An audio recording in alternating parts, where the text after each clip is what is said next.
मोदी जी का एक बात हमेशा लोगों का कि मैं ओबीसी समाज से आता हूं, लेकिन मैं पूछना चाहता हूं मोदी जी से कि यदि वह मोदी जी पिछड़े वर्ग से आते हैं तो उन्होंने ये 10 साल के बीच में पिछड़ों के लिए क्या किए? क्यों नहीं उनकी जो हक था, जो 27% आरक्षण था, वे झारखंड में क्यों नहीं लागू किए, उत्तर प्रदेश में क्यों नहीं लागू किए, मध्य प्रदेश में क्यों नहीं लागू किए, महाराष्ट्र में क्यों नहीं लागू किए? महाराष्ट्र में नहीं लागू करने के कारण ही किसान भी वहाँ पर जो ओबीसी समाज के ही किसान हैं, मनोज जी, वे तमाम लोग इसका विरोध करते रहे और ये सरकार हमेशा सोई रही, क्योंकि ये जो मोदी जी हैं देश में प्रधानमंत्री, ये आरएसएस का मुखौटा है ओबीसी का, और इनके नाम पर ये लोग सत्ता में आते हैं, हमारे वोट से ये लोग सत्ता में आते हैं, लेकिन जब सत्ता इनको मिलता है तो ये सोच मनुवादी सोच को ही अपनाते हैं और उन्हीं जो मुट्ठी भर लोग हैं उन्हीं लोगों का ये लोग समर्थन में खड़े रहते हैं और उन्हीं के लिए नीतियाँ कानून भी बनाते हैं और उन्हीं को हर उच्च पद है उन पर भी ये लोग विराजमान करते हैं। दोस्तों, मैं सबसे पहले से ये लोग फिर से एक बार जातीय जनगणना को दबाने के लिए भी ये लोग मैदान में आ चुके हैं और ये तमाम चीज़ों को मांग को लेकर के राहुल गांधी जिस ढंग से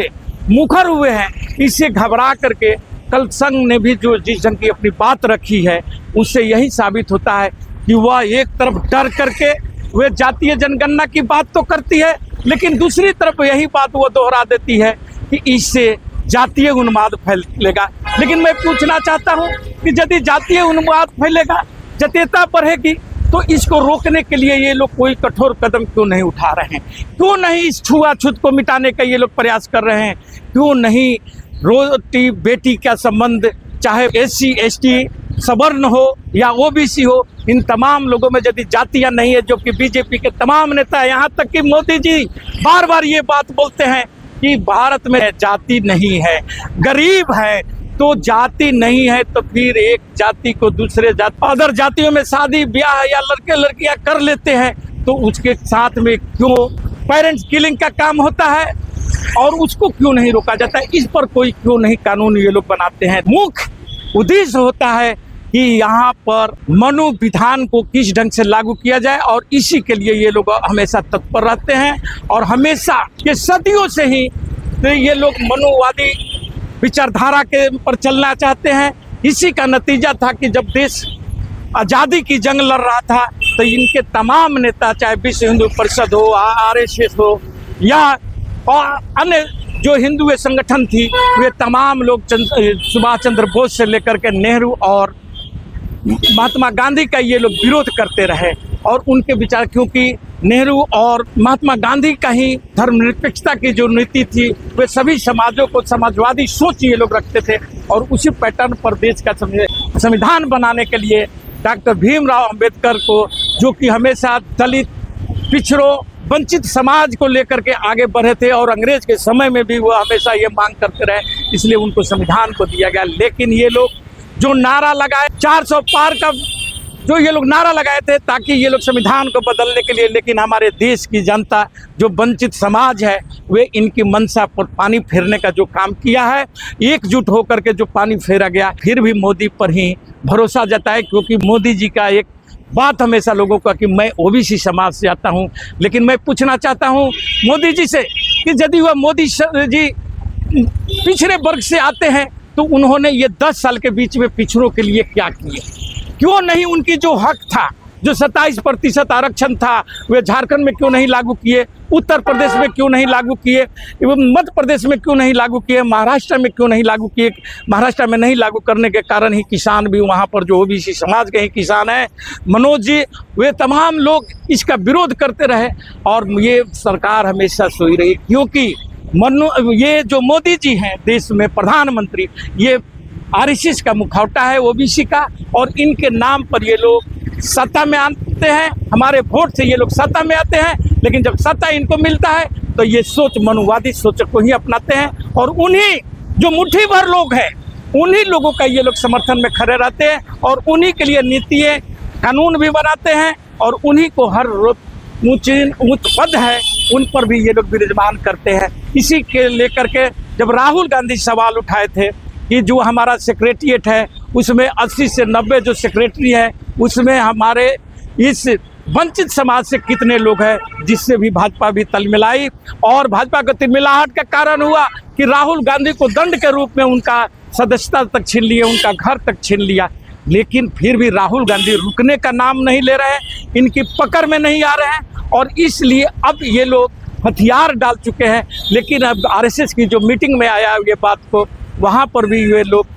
फिर से वे राहुल गांधी की बातों को मान लिया कि जातीय जनगणना का, लेकिन उसमें भी एक पेच फंसा करके ये लोग रखे। आज सुप्रीम कोर्ट भी जो है वह भी क्यों नहीं इस पर संज्ञान ले रहा है, क्यों नहीं जो क्योंकि हमारा जो सुप्रीम कोर्ट है वह संविधान की रक्षा के लिए ही बनाया गया है, संविधान पर देश चले इसी के लिए बनाया गया है। लेकिन जिस ढंग से पग पग पर हमारे लोकतंत्र की हत्या किया जा रहा है, और वह भी सरकार के द्वारा, और वे चुपचाप मौन बैठी हुई जनता को शोषण कर रहे हैं, जनता के साथ अन्याय कर रहे हैं। जिस जगह देखे होंगे कि अकबरपुर में तमाम वहाँ पर जो बहुजन समाज के लोग थे वे नदी के किनारे पर, नाले के किनारे पर घर बनाए थे, उस पर बुलडोजर चला दिया गया। लेकिन जो सैकड़ों एकड़ में भाजपा के नेता जो जमीन को अधिग्रहण कर करके बैठे हुए हैं, उस पर क्यों नहीं बुलडोजर चलाया जा रहा है, उस पर क्यों नहीं बुलडोजर चला। इन तमाम बातों को संज्ञान में जब सुप्रीम कोर्ट को आया है तो सुप्रीम कोर्ट भी हैरान है और सोच रहा है कि आखिर की ये सरकार कर क्या रही है। तो ये फिर सुप्रीम कोर्ट का क्या काम है, जब ये लोग ही न्यायपालिका भी बन जाएंगे, यहीं भी दंडाधिकारी भी बन जाएंगे और यही हर फैसला लेंगे, तो बाकी तमाम जो एजेंसियां है वह काम क्या करेगी। इन तमाम बिंदुओं को रखते हुए इसी ढंग से ये जाति जनगणना नहीं हो रही है, उस पर भी देखना होगा कि जो जनगणना 21 में हो जाना चाहिए था वो आज तक क्यों नहीं हुआ है। आखिर के मोदी सरकार क्यों पीछे भाग रही है, आरएसएस क्यों नहीं ये जनगणना कराना चाह रही है। क्योंकि जो बयान कल दिए हैं, जो अंदर मन से ही बोले हैं कि जातीय जनगणना तो जरूरी है ताकि उस तबके को उचित जो उनकी हक है उन्हें दिया जा सके। जब तक वे गणना नहीं होगा, सेंसस नहीं होगा, कास्ट सेंसस नहीं होगा, तब तक तो उनकी संख्या पता नहीं चलेगी। लेकिन उसके साथ जो ये दोगली नीति अपनाए हैं, इसको भी पूरा देश, ये ओबीसी समाज, SC/ST समाज समझ चुका है कि इनकी काम ही है कि मुंह में राम बगल में छुरी लेकर के चलना, और अपने मनोविधान को किस ढंग से देश पर थोपा जाए, चाहे हिंदू राष्ट्र के नाम पर थोप दिया जाए या हिंदू मुसलमान को लड़ा करके थोपा जाए, इसी नीति पर ये आज भी चल रहे हैं और आगे भी चलते रहेंगे। लेकिन अब जनता होशियार हो चुकी है, वो समझ चुकी है, इनकी नीतियों को समझ चुकी है कि ये लोग अंग्रेजों की नीति पर चलने वाले लोग हैं। फूट डालो, राज करो, भाई को भाई से लड़ाओ, और अपने मलाई खा। ये जो कि आप देखे होंगे कि अयोध्या में उन गरीब लोगों का घर को तोड़ करके जिस ढंग से ये लोग उनको मुआवजा नहीं दिए, और उसका नतीजा हुआ था कि वहाँ की जनता एकजुट होकर के, और उस राम नगरी में जिस राम के नाम पर ये लोग 400 पार जाना चाहते थे, वहीं पर वहाँ की जनता ने इनको सबक सिखा करके और इनको बुरी तरह वहाँ हार दिलाई और एक पासी समाज के नेता को वहाँ से विजयी बनाई है। इसके बाद भी इनकी आंखें अब यदि नहीं खुलती है तो ये जिस ढंग से 70 साल तक ले हाशिए पर थे, फिर एक बार ये लोग हाशिए पर जाने वाले हैं। और झारखंड के चुनाव और 4 राज्यों के जो चुनाव है उसमें भी इनकी बुरी गत होने हो जा रही है। इसलिए मेरा एक निवेदन है कि आप एकजुट हो, एक हो, तभी यह निर्दयी सरकार आपके बातों को सुनेगी। आप इनको जब तक सबक नहीं सिखाएंगे तब तक आपको इसी ढंग से बांट करके रखेगी, हिंदू मुसलमान के नाम पर बांटेगी, जाति में बांट करके रखेगी और हिंदू राष्ट्र के नाम पर आपको बहला के फुसला कर रखेगी। इसलिए एक हो, एकजुट हो और अपनी मांग को दृढ़तापूर्वक जा करके और उनके घर पर पहुंच करके और अपनी मांग को रखें। इसी के साथ मैं अपना वक्तव्य समाप्त करता हूं। जय हिंद, जय भारत।